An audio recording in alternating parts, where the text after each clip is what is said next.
વિદ્યાર્થી ભાઈઓ અને બહેનો, આરતીબેનના શુભ સવાર.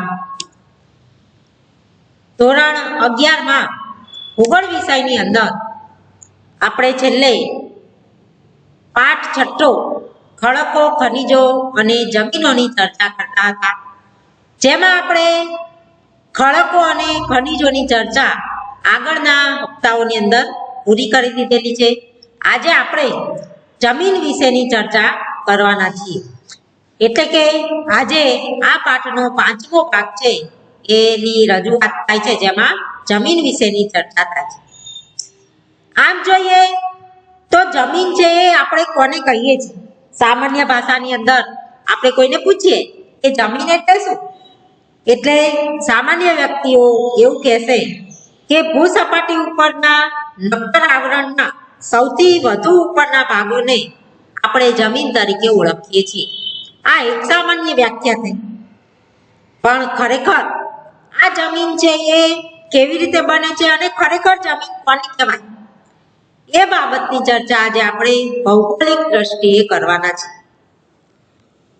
તો ભૂસપાટીના ખડકોની ખુલ્લી સપાટી ઉપર તડકો એટલે કે તાપમાન, સૂર્યપ્રકાશ, હિમ, વરસાદ વગેરે પરિબળોને કારણે ખવાણ થતા ખડકો છે એ ભૂક્કો બને છે. શું બને છે? ભૂક્કો બને છે.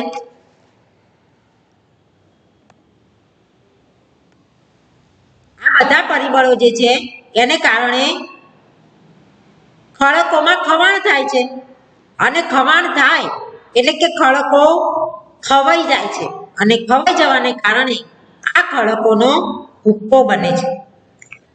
આ ભૂક્કો જે છે એ ભૂક્કો સમય જતા તેમાં જૈવિક દ્રવ્યો, હવા અને પાણી ભળવાથી જમીન બને છે, અને છેવટે એ તત્વો એમાં ભળી અને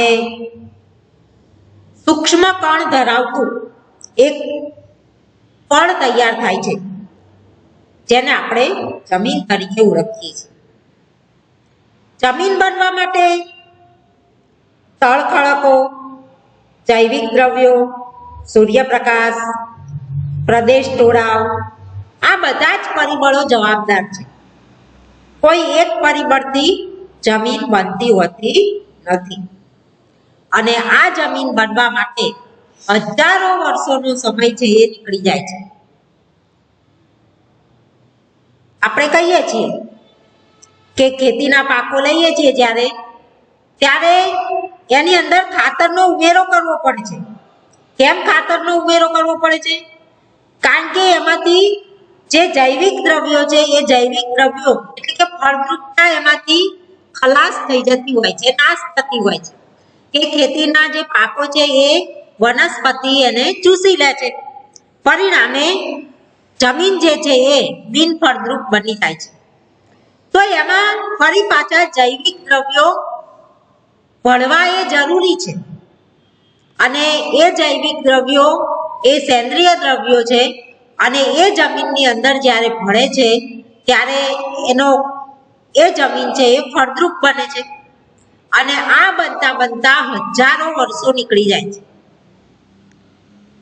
એટલે જમીન જે છે એ જમીનને આપણે અહીંયા ફળદ્રુપતાની દ્રષ્ટિએ એનો વિચાર કરીએ છીએ. આ જૈવિક દ્રવ્યો એટલે કેવા દ્રવ્યો? તો એની અંદર વનસ્પતિજન્ય અવશેષો અને પ્રાણીજન્ય અવશેષો એનો સમાવેશ થાય છે. આ બધા જ જ્યારે મૃત પામે છે, વનસ્પતિના પાંદડા, ડાળી, છાલ કે વૃક્ષ આખે આખું જે જમીન સપાટી પર પડી જાય છે, એમાં જીવ રહેતો નથી, ત્યારે એના ઉપર અનેક ખડકો અથવા તો રેતી, માટી એ બધું ઉડી અને એના ઉપર પડે છે. પરિણામે એ જમીનની અંદર ઉપરના પળમાં એ રહે છે, અને ધીમે ધીમે એના ઉપર હવા મળે છે અને પાણી મળે છે. એના પરિણામે એમાં સેન્દ્રિય પદાર્થો તૈયાર થાય છે. એમાં સૂર્યપ્રકાશ એટલે કે તાપમાનનો પણ ભાગ ભજવે છે અને હિમ પણ ભાગ ભજવે છે. આ બધી જ પ્રક્રિયાઓ ભેગી થાય છે ત્યારે આ જૈવિક દ્રવ્યો છે એ જૈવિક દ્રવ્યોમાં સળો ઉત્પન્ન થાય છે અને એ સળી કોમાય અને જમીન ઉપર પથરાય છે. આવી જ રીતે પ્રાણીજન્ય અવશેષોમાં પણ આ જ પ્રક્રિયા થાય છે અને છેવટે એની ઉપર એટલે કે જે ખડક થળો છે એના ઉપર એક સરસ મજાનું ફળ તૈયાર થાય છે જેને આપણે જમીન તરીકે ઓળખીએ છીએ. એટલે જૈવિક અને અજૈવિક બંને દ્રવ્યો જ્યારે ખડકોની ખુલ્લી સપાટી ઉપર મિશ્ર થઈ સંયોજન થઈ અને જે જમીનનું પાતળું પડ તૈયાર થાય છે એને આપણે જમીન તરીકે ઓળખીએ છીએ. અહીંયા બતાવ્યું છે એક જમીન કે આબોહવા જે છે એ આબોહવાની અસરને પરિણામે શું થાય છે તો કે ખડકોનું ખવાણ થાય છે અને ખડકોનું ખવાણ થઈ એ ઝીણા ભૂક્કાર સ્વરૂપે એ જમીન ઉપર ખુલ્લી સપાટી ઉપર ફરી જાય છે અને એમાંથી ખનિજ દ્રવ્યો છે એ પણ બને છે.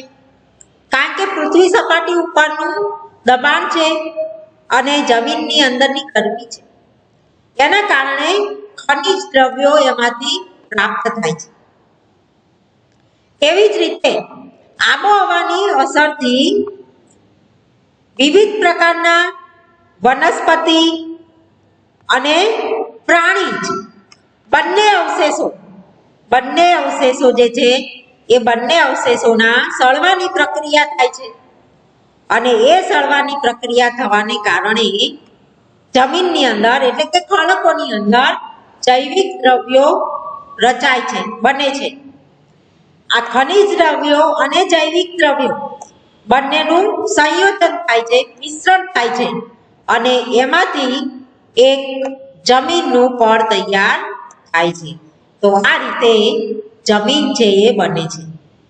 એટલે સામાન્ય ભાષામાં આપણે કહીએ કે જમીન એટલે પૃથ્વી સપાટી ઉપરનું મૃદાવરણ જેને જમીન કહેવાય.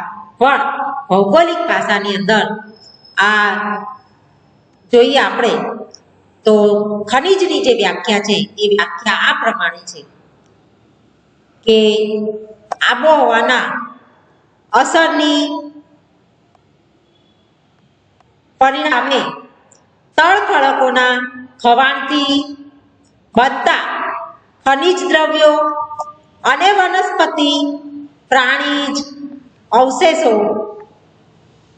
સળવાથી બનતા જૈવિક દ્રવ્યોથી તૈયાર થયેલા અસંગઠિત પદાર્થોના પાતળા સ્તરને જમીન કહે છે.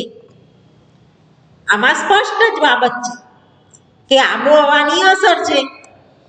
આબોહવાની અસર છે એના પરિણામે તળ ખડકો એટલે કે મૂળભૂત ખડકો એનું ખવાણ થાય છે. એનાથી ખવાણ થતા ખનિજ દ્રવ્યો બને છે. એની સાથે વનસ્પતિ અને પ્રાણીજ અવશેષો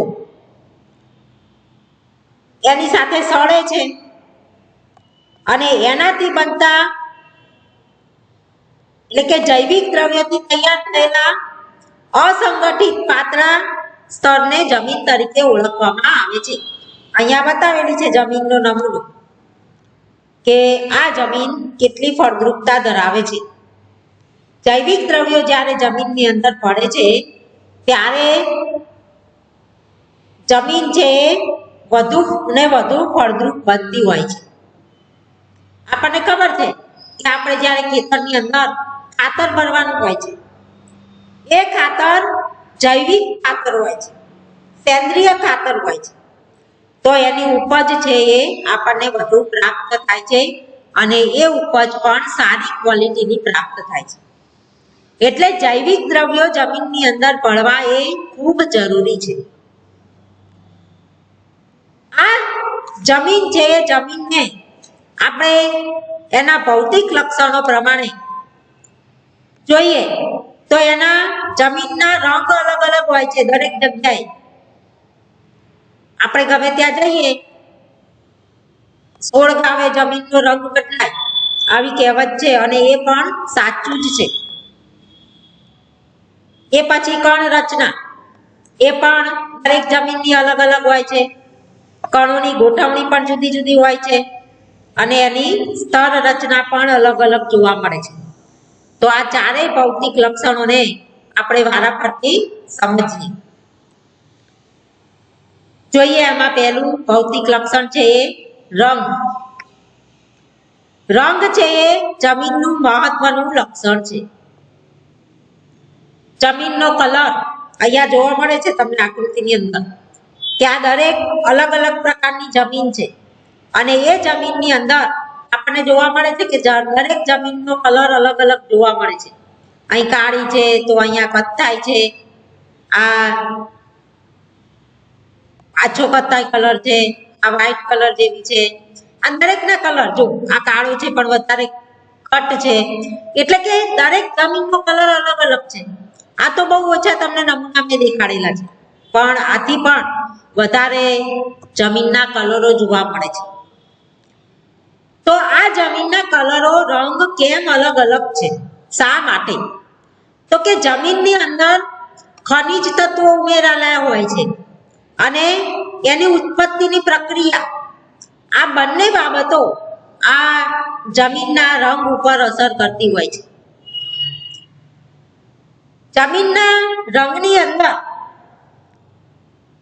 ઘણા બધા તત્વો ભરેલા હોય છે જેમ કે લોહ તત્વનું પ્રમાણ હોય, નાઇટ્રોજન હોય, લાવારસ હોય.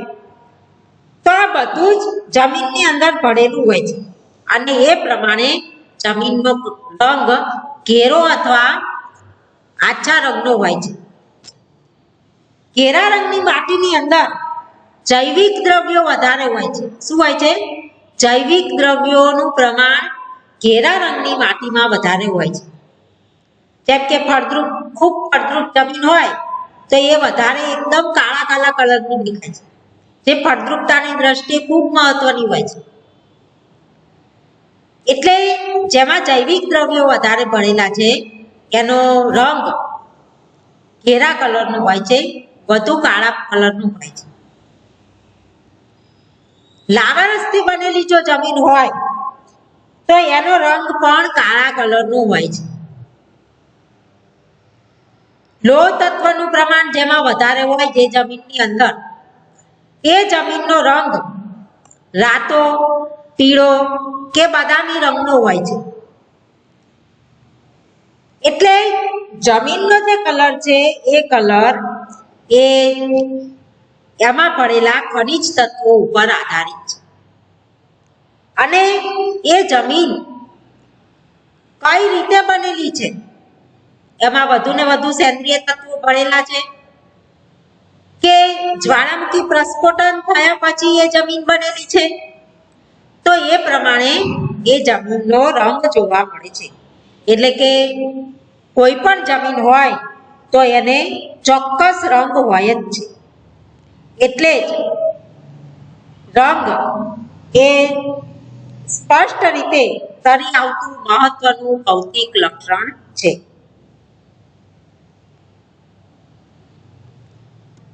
એ પછી એનું બીજું લક્ષણ એટલે કે રંગ પછીનું બીજું લક્ષણ છે એ કણ રચના છે. કણ રચનાની આપણે વાત કરીએ હવે. તો કણ રચનાની દ્રષ્ટિએ આપણે જોઈએ તો જમીનના જે કણો છે એટલે કે જમીનની અંદર જે કણ રહેલા છે, રેતી માટી જે છે એ માટીનું કદ એ નાનું કે મોટું હોય છે. ઘણા જમીનની અંદર નાના મોટા કદના જમીનો જોવા મળે છે, નાના મોટા કદના કણો જોવા મળે છે. તો એ કણ પ્રમાણે જમીનની રચના હોય છે. જમીનની સંરચનામાં રેતી, માટી, કાપ, કાદવ આવું બધું અલગ અલગ પ્રકારનું જોવા મળે છે. એટલે કે જમીનનું જે બંધારણ છે એ બંધારણ આપણને આવું અલગ અલગ પ્રકારનું જોવા મળે છે. અને એમાંય રેતીના જે કણો છે એ ઘણા કણોનું કદ ઘણું મોટું હોય છે. તો ઘણી રેતીની અંદર માટીના જે કણો છે એનું કદ ઘણું નાનું જોવા મળે છે. આ નાનું કદ અને મોટું કદ એ જમીનની અંદર ભેજનો સંગ્રહ કરવાની ક્ષમતા પર રહેલું છે. એટલે કે જે રેતીના કણો નું કદ મોટું હોય તો એ રેતીની અંદર ભેજ સંગ્રહ કરવાની શક્તિ અને જે કણોનું કદ નાનું હોય એનો ભેજ સંગ્રહ કરવાની શક્તિ એ બેમાં ફેર હોય છે. એટલે કે એમાં આપણને પણ ફેરફાર જોવા મળે છે. જેમ જમીનની અંદર ભેજ સંગ્રહ કરવાની ક્ષમતા વધારે હોય એમ જમીન વધારે ફળદ્રુપ હોય છે.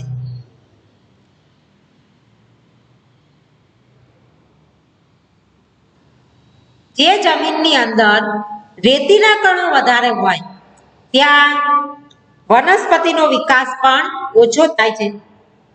જ્યાં જમીનના કણો નાના હોય, અત્યંત સૂક્ષ્મ હોય, જેવા કે કાંપ અને માટીના હોય, તો એવા જમીનની અંદર ભેજ સંગ્રહ કરવાની શક્તિ છે એ વધારે જોવા મળે છે. અને એને પરિણામે આ જમીન છે વધારે ફળદ્રુપ હોય છે. અને એવી જમીનની અંદર વનસ્પતિનો વિકાસ પણ વધારે થાય છે. આમ જમીનની જે ફળદ્રુપતા છે એ એનું મહત્વનું બીજું લક્ષણ છે. એટલે કે જમીનની કણ રચના એ જમીનનું મુખ્ય બીજું લક્ષણ છે.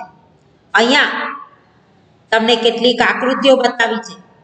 એ આકૃતિની અંદર આપણે જોઈએ તો અહીંયા જે 4 પ્રકારની આકૃતિઓ છે અલગ અલગ કણ રચના વાળી છે.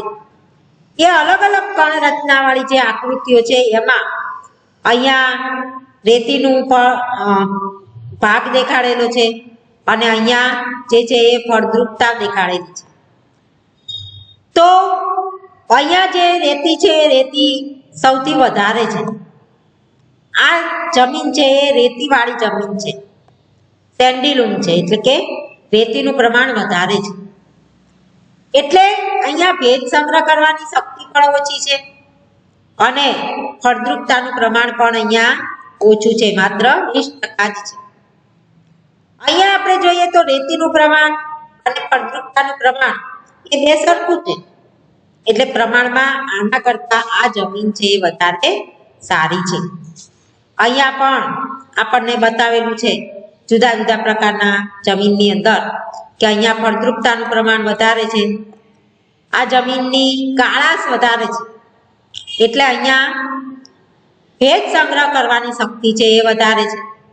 તો આ રીતે જમીનની કણ રચના પણ જમીન ઉપર અગત્યનો ભાગ ભજવે છે. એ પછી આપણે જોઈએ કણોની ગોઠવણી. રંગ અને કણ રચનાની ચર્ચા આપણે કરી દીધી. કણ રચના એટલે નાના મોટા કણો અને કણોની ગોઠવણી એટલે આ કણો કેવી રીતે ગોઠવાયેલા છે જમીન સપાટી ઉપર. જે આ નાના મોટા કણો છે એ કણોની ગોઠવણી કેવી રીતે થયેલી છે એ પણ જમીનનું મુખ્ય લક્ષણ છે. જોઈએ અને આપણે કે કણોની ગોઠવણીની અંદર જુદા જુદા જમીન કણો પરસ્પર અલગ અલગ રીતે ગોઠવાયેલા જોવા મળે છે. કેવી રીતે? અલગ અલગ હોય છે. એથી જ આપણે જમીનની કણ ગોઠવણીની રચના છે એના વિશે આપણે વાત કરીએ છીએ. તો એમાં આપણે જોઈએ તો અહીંયા તમને કેટલાક ચિત્રો દેખાડેલા છે, જેમાં જુદા જુદા પ્રકારના જમીનના પ્રકારો છે, એમાં એની કણ રચનાની ગોઠવણી છે. અહીંયા આપણે જોઈએ છીએ તો આ કણો આપણને નજીક દેખાય છે, એના કરતાં આ કણો રેતાળ જમીન છે એ કણો છે એ એકબીજાથી વધારે દૂર હોય છે. આ માટીવાળી જમીન છે એ તમને જોવા મળશે કે એકદમ કણો છે એ નજીક નજીક છે, એકદમ ભેગી જમીન છે, એકબીજા સાથે કણો છે એ એકદમ નજીક હોય એ. અને બીજું કે એમાં ફળદ્રુપતાનું પ્રમાણ પણ વધારે છે, જેથી ભેજ સંગ્રહ કરવાની શક્તિ પણ એનામાં વધારે હોય છે.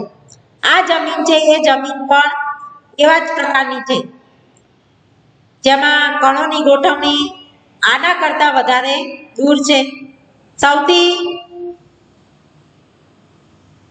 દૂર દૂર કણો હોય તો આ રેતીવાળી જમીનમાં હોય છે, એટલે કે રેતાળ જમીન છે એના જે કણો છે એ એકબીજાથી અલગ અલગ ખૂબ દૂર દૂર છે એ હોય છે.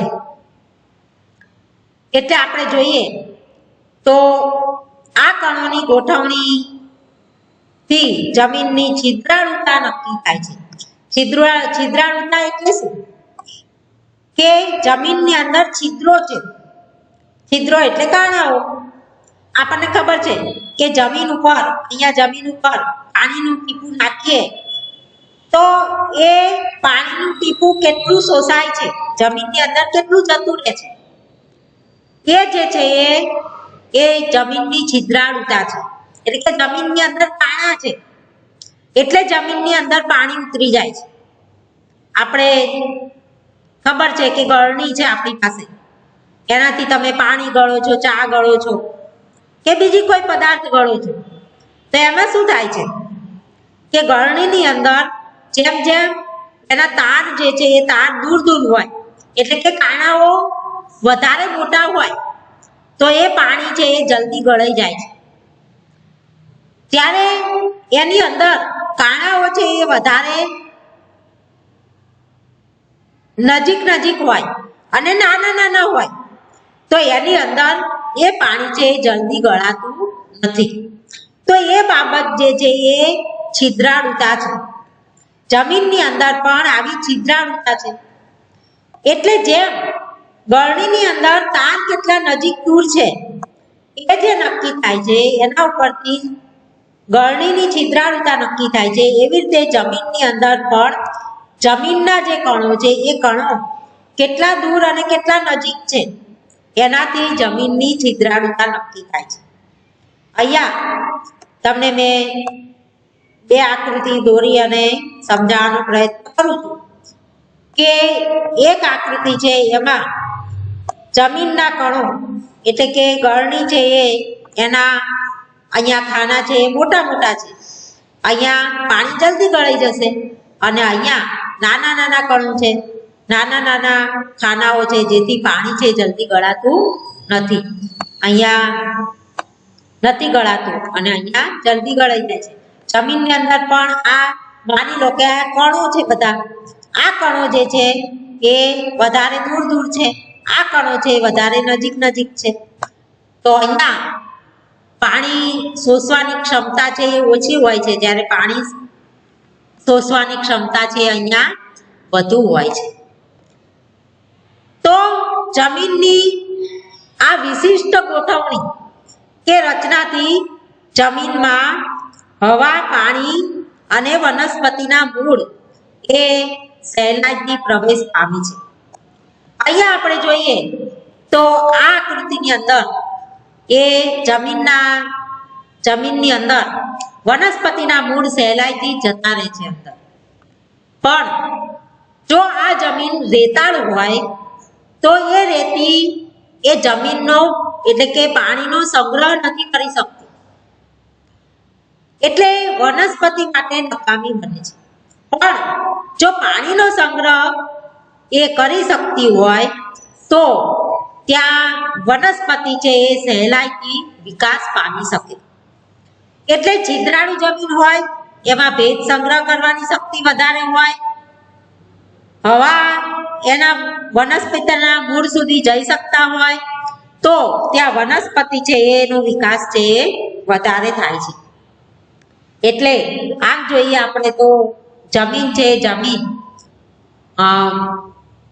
છિદ્રાળુ હોય અને ભેજ સંગ્રહ કરવાની શક્તિ એનામાં વધારે હોય તો વનસ્પતિનો વિકાસ છે એ ત્યાં સારો થઈ શકે છે.